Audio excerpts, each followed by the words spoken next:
इलाई ट्यूटोरियल में आप सबका स्वागत है। आज हम चैप्टर नंबर 1 जो हमने डिस्कस किया था पहले, उसको हम एक्सरसाइज आंसर सॉल्व करते हैं। जो हमको एक आपकी टेक्स्ट बुक में पेज नंबर 16 में दिया हुआ है, कुछ एक्सरसाइज है, उसके हमको आंसर देने हैं, शॉर्ट आंसर है, हम उसको ले लेते हैं। पहले आपको क्वेश्चन दिया हुआ है, व्हाट इज बुक कीपिंग। हमने पहले भी डिस्कस किया था बुक कीपिंग क्या है, पूरा चैप्टर इसके ऊपर है। फिर से हम थोड़ा उसको ब्रीफ गो थ्रू कर लेते हैं। Book keeping is an science and arts of correctly recording in the books of account all those business transaction that result in the transfer of moneys और मनीज वर्थ। यानी book keeping एक science है, art है, जिसके ज़रिए हम सारे financial transaction को रिकॉर्ड करते हैं जो हमारे बिजनेस में ट्रांजैक्शन होता है, उसे हम बुक कीपिंग कहते हैं। दूसरा है, what is the meaning of goods. Goods किसे कहते हैं? The term goods refer to the merchandise, commodities, article और things in which a trader trades. यानी कोई कमोडिटीज है, कोई चीज़ है, कोई आर्टिकल्स है जिसके अंदर बिजनेसमैन या ट्रेडर डील करके प्रॉफिट कमाए, उसे कहते हैं हम गुड्स। तीसरा है, what is capital. Answer, the total amount invested in the business bye owner is called capital. यानी कैपिटल उसे कहते हैं जो ओनर ने या प्रोप्राइटर ने या बिजनेसमैन ने जो पैसा इन्वेस्ट किया है अपने बिजनेस शुरू करने के लिए, उसको हम कहते हैं कैपिटल। एक्सेस ऑफ एसेट यानी लायबिलिटी से ज़्यादा हमारा अगर एसेट है तो उसे भी हम कहते हैं capital. Then what is drawing. Drawing क्या होता है? Answer, the amount of cash or value of goods, asset, etc. withdrawn from the business by owner for personal use is known as drawing. यानी जो पैसा बिजनेस से businessman ने निकाला है अपने पर्सनल खर्चे को पूरा करने के लिए, उससे कहते हैं हम ड्राइंग। फिर what is goodwill. Goodwill means the aggregate of those intangible attributes of a business which contribute to its superior earning capacity over the normal rate of return. जैसा हमने पहले भी डिस्कस किया था, गुडविल इज नथिंग बट एक fame है, एक नाम मार्केट में कमाया हुआ एक ब्रांड है जो कि नॉर्मल रेट ऑफ रिटर्न से ज़्यादा कमाने की क्षमता पैदा करता है, कैपेबिलिटी पैदा करता है बिजनेस को, उसको हम बोलते हैं गुडविल। फिर दूसरा है पूछा है, give the words terms, goods terms पूछा है, टर्म्स और phrase which can substitute the following statement. एक टर्म्स बताओ, एक फ्रेज बताओ जो कि आपको स्टेटमेंट दिया हुआ है उसको ऑल्टरनेट हो, उसको बदल सके, उसको सब्स्टिट्यूट कर सके। जैसा आपको दिया है रिकॉर्डिंग ऑफ बिजनेस ट्रांजैक्शन, इसका एक ऐसा फ्रेज हो या वर्ड हो जो ये स्टेटमेंट का मतलब दिखाए, तो उससे हम क्या फ्रेज है, क्या वर्ड है वो, उसको बोलते हैं बुक कीपिंग। बुक कीपिंग यही कहता है, बुक कीपिंग में रिकॉर्डिंग ऑफ बिजनेस ट्रांजैक्शन। दूसरा, amount invested in the business by proprietor, उसे क्या कहते हैं हम? कैपिटल कहते हैं। A person to whom amount is payable, उसको क्या कहते हैं हम? क्रेडिटर कहते हैं। एक्सचेंज बिटवीन टू पार्टीज या टू पर्सन, उसे कहते हैं हम ट्रांजैक्शन। ये तो येलो में है ना, ये आपके आंसर है। Excess of expense over income is called loss. A person whose asset are sufficient enough to meet business obligation that's called solvent person. यानी उसके अंदर क्षमता है, यानी असेट ज्यादा है, उसके पास लायबिलिटीज है, तो वो उसको कहेंगे हम solvent person. Then bookkeeping is providing all required financial information to the businessman. Bookkeeping is providing all the required financial information to the businessman. उसे क्या कहते हैं हम? Decision making.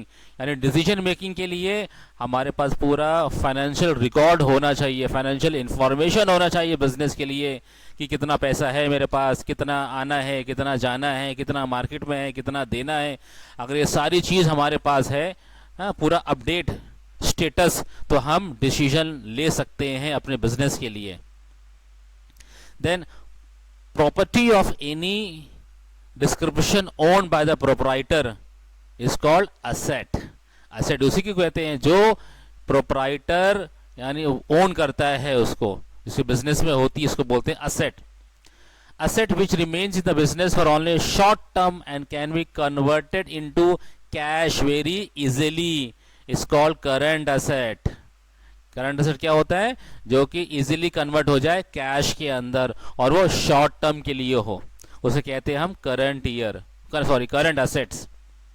Then allowance is given to the catalogue price of goods is called trade discount. जो catalogue price के ऊपर allowance मिलता है, डिस्काउंट मिलता है, उसको हम कहते हैं ट्रेड डिस्काउंट। देन उसके आगे है select the most appropriate alternative from the given below and rewrite the statement. यानी अब ये स्टेटमेंट आपको दिया हुआ है, उससे देखना वो है क्या, जस्ट लाइक एक fill in the blank type है। जैसे आपको दिया हुआ है surplus of income over expense is dash, तो क्या होता है? इनकम ज़्यादा है खर्चे से, मीन्स आपका प्रॉफिट है वो। ऐसे इनकम 20,000 है, एक्सपेंस 10,000 है, तो प्रॉफिट कितने का हुआ? 10,000। Then in dash basis of accounting actual cash receipt and actual cash payment is recorded. यहाँ पे कैश पेमेंट, कैश रिसिप्ट है, एक्चुअल मीन्स हमने पहले भी डिस्कस किया था कैश बेसिस, मर्केंटाइल बेसिस और मिक्स बेसिस, तो यहाँ पे क्या आएगा? Cash basis. Third, amount which is not recoverable from the customer is known as डेब्ट या बैड डेब्ट ही कह सकते हैं इसको, बैड डेब्ट ही कह सकते हैं उसको। तो हम क्या, जो अमाउंट कस्टमर से रिकवर नहीं हो सकता उसको हम कहते हैं bad debts. Then accounts must be honestly prepared and they must disclose all the material information is known as disclosure concept. यानी डिस्क्लोजर मीन शो करना, शो कंसेप्ट। यानी अकाउंट्स हम बनाते हैं, अकाउंट्स हमको ईमानदारी से बनाना है ताकि हमको वो मटेरियल इंफॉर्मेशन जो डिस्क्लोज कर सके हम, उसको हम बोलते हैं डिस्क्लोजर कंसेप्ट। यानी क्लोजर मीन्स बंद, डिस मीन्स उल्टा, डिस्क्लोजर मीन्स शो करना है, शो करना कॉन्सेप्ट। इसलिए हमको जब शो करना है उसको ईमानदारी से बनाओ, यानी एक्चुअल हमारी कंडीशन क्या है बिजनेस की, इसके लिए हमको honestly, account must be honestly prepared. क्यों प्रिपेयर्ड? ताकि हमको एक्चुअल स्टेटस पता लग जाए हमको। Then a commodity in which a trader deal is known as goods. वो कमोडिटी जिसके अंदर ट्रेडर जो है डील करता है पैसे प्रॉफिट कमाने के लिए, उसको हम कहते हैं goods. Then dash means a reputation of a business value in the term of money, उसको क्या बोलते हैं हम? Goodwill. Then cash flow statement is prepared and presented for the accounting for which the profit and loss account is prepared. Accounting standard 3, AS मीन्स A for accounting, S for standard, ये 3। इसमें बहुत सारे आपको अकाउंटिंग स्टैंडर्ड दिए हुए हैं जो ACI उसको देखती है, institute of chartered accountant of India, ये स्टैंडर्ड बनाती है। तो कैश फ्लो यानी अकाउंटिंग स्टैंडर्ड 3 के अंडर में है कैश फ्लो स्टेटमेंट बनता है। ये स्टेटमेंट ये जस्ट लाइक कि हम देखते हैं सेक्शन जो होता है ना, जैसे पुलिस स्टेशन में भाई ये धारा ये सेक्शन, इसके सेक्शन में उसको बुक, तो सेक्शन कहता है। वैसे AS3 अकाउंटिंग स्टैंडर्ड 3 कहता है कैश फ्लो स्टेटमेंट बनाने के बारे में, कैसे इसको बनाना है, कैसे प्रेजेंट करना है, वो क्या कौन बतलाता है, कौन गाइड करता है? Accounting standard 3। फिर to immediate recognition of loss is supported by the principle of convertism। यानी जो लॉस को देखता है, इंश्योरेंस को सपोर्ट करता है, उसको कहते हैं उसको कन्वर्टिज्म। हमने पहले भी डिस्कस कर चुका है पूरी उसके कन्वर्टिज्म कंसेप्ट था वो। फिर brief explanation of an entry is called narration, जिसको हम बीइंग से शुरू करते हैं। ये ब्रीफ हिस्ट्री होती है, ताकि वो एंट्री के बारे में बताए, उसको बोलते हैं narration. An act of exchange of things or services between the two parties is termed as transaction। यानी exchange of goods और exchange of services है ना, उसको हम क्या कहते हैं? transactions। फिर state whether the following statements is true or false with the reason। पहला दिया है book keeping and accountancy are one and the same thing. अभी पूछ रहा है बुक कीपिंग अकाउंटिंग दोनों सेम है क्या? Answer this statement is false. Why false? Because book keeping अलग है, अकाउंटिंग अलग है। अब का जस्टिफिकेशन देखिए, book keeping and accounting are not one and the same thing, but sorry, bookkeeping is an art of recording business transaction in a set of books, whereas accounting refers to the analysis and interpretation of bookkeeping records. Bookkeeping itself is a parts and parcel of accounting. यानी book keeping जो है बहुत छोटा सा चीज़ है और accountancy जो है, अकाउंटिंग जो है बहुत बड़ा कंसेप्ट है. तो बुक कीपिंग जो है अकाउंट के अंदर में आता है. बुक कीपिंग क्या है? खाली ट्रांजैक्शन को रिकॉर्ड करता है. और अकाउंटेंसी क्या है? बुक कीपिंग की एनालिसिस करती है, इंटरप्रिटेशन करती है, ताकि वो हर चीज़ वाला एनालिसिस हर एतबार से उसको एनालाइज करना, इसको इंटरप्रिटेशन करना, उसको कहते हैं हम अकाउंटिंग. तो इसलिए बुक कीपिंग और अकाउंट सेम नहीं है, फॉल्स. दूसरा, conservatism means to follow the safe side. Yes, हमने पहले भी डिस्कस किया है, यानी लॉस को बचाने के लिए गाइड करती है. This statement is true. Justification क्यों true? As per the conservatism concept always consider probable loss and avoid the probable profit.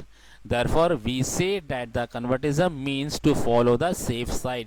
ये हमेशा safe side लेके चलती है, इसलिए कहते हैं probable loss कंसीडर करती है और probable profit यानी अवॉइड करती है उसको. इसको यही कहते हैं कन्वर्टिज्म, यानी सेफ साइड लॉस को लेके चलना. Then the double interest system is based on dual aspect concept. Answer is true. Justification: as per dual aspect concept, in every transaction, every debit has its corresponding and equal credit side, which is always followed in the double interest system. यानी दो चीज़ होती है, जहाँ debit होती है वहाँ credit होती है. जैसे पैसा निकला तो कहाँ गया, यानी पैसा इन होना है और पैसा आउट भी होना है. तो इसके लिए दो चीज़ होती है, डेबिट भी है, क्रेडिट भी है. इसको हम बोलते हैं डुअल एस्पेक्ट. उसके बाद bank overdraft is an asset of the business. यानी बैंक ओवरड्राफ्ट क्या है? बैंक हम एक टाइप का बैंक हमको लोन देती है, तो वो क्या है? ये एसेट नहीं है, ये लायबिलिटी है, इसके लिए फॉल्स है. जस्टिफिकेशन देखते हैं हम. The amount withdrawn by the current account holder in the excess of the balance in his current account up to the predetermined limit decided by the bank on the basis of security offered is called bank overdraft. It is temporary loan given by the bank to the current account holder. It is liability of the business. Then solvent person is a person whose asset are more than his liability. Of course हमने पहले भी देखा था, solvent person की asset ज़्यादा होती है liability से. Yes, true. Justification: as per the definition of solvent, a person can be solvent person when person's assets are more than liabilities. Then cash discount does not appear in the books of accounts. This statement is false. यानी होता है, show होता है, cash discount show होता है accounts के book में. Justification: for the encouragement of the prompt payment, the seller allows some discount to the buyers, and it is the expenses for the sellers. Therefore, the cash discount as an expenses which will appear in the books of accounts. यानी show होता है books of account में. Then the transaction is concerned with money or money's worth.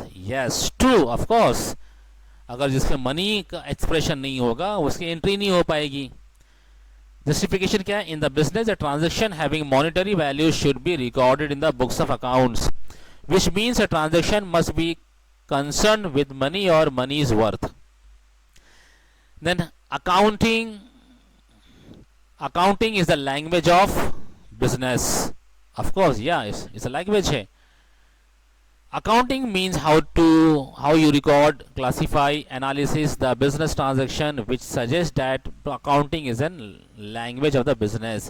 यानी एक language है, जैसे computer की language software है, ऑपरेटिंग सिस्टम है, वैसे अकाउंटेंसी क्या है, अकाउंटिंग क्या है? बिजनेस की लैंग्वेज है. वो हमको सिखाती है कैसे रिकॉर्ड करना, कैसे क्लासीफाई करना, कैसे एनालिसिस करना, कैसे इंटरप्रिटेशन करना, ये सारी चीज़ें हमको बताती है. Then in civilization accounting was done by the owner. Answer is false. क्यों ओनर नहीं? ओनर खुद करेगा अकाउंटेंसी, तो उसमें यानी गलत चीज़ भी हो सकती है। हम देखते हैं justification. In the Asian age accounting was done and periodically prepared by the agent of wealthy people who manage their properties and accounts for their bosses. Boss means accounting was not done by the owner, यानी owner नहीं बनाते उसको, यानी उनके कौन agents wealthy people के। फिर book keeping is useful to find out all tax liabilities. Of course हमारी टैक्स लाइबिलिटी कितनी है उसको जानने के लिए हम सब चीज रिकॉर्ड करते हैं। Justification to find out the tax liability of business transaction classify is useful which is probably only in book keeping. Then next question, do you agree or disagree with the following statement. हम इससे agree होते हैं, disagree होते हैं। किससे होते हैं? पहले क्या कहता है, accounting is useful only to the owner. I disagree. Accounting सबके लिए यूजफुल होता है, चाहे ओनर हो, चाहे गवर्नमेंट हो, चाहे थर्ड पार्टी हो, चाहे क्रेडिटर हो, कोई भी हो, सबके लिए ये यूजफुल है। Second, book keeping is an art, science and profession. Yes I agree, हमने पहले भी डिस्कस किया था। Then bills payable is an asset of the business. No I don't agree, गलत है ये। बिल्स पेएबल एसेट नहीं होता बल्कि लायबिलिटी होता है बिजनेस का। Then in bookkeeping accountancy only non-monetary transaction are recorded. No, I don't. I disagreed.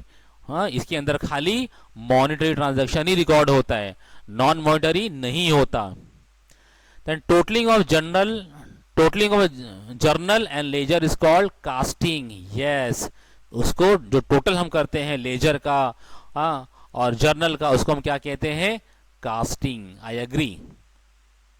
Then complete the following sentence. ये सेंटेंसेस को कंप्लीट करना है। जैसे येलो कलर में आपका आंसर दिया हुआ है। क्वेश्चन क्या है? Revenue arise as a result of business transaction is known as income. Excess of gross profit over operating expenses is operating profit. An expenditure which is basically revenue in nature but the benefit of which is not exhausted within 1 year is called deferred revenue expenditure. यहां भी होना चाहिए yellow marking,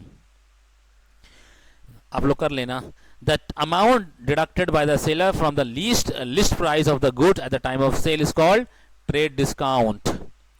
A person to whom a business owes money for the goods or services is known as creditor.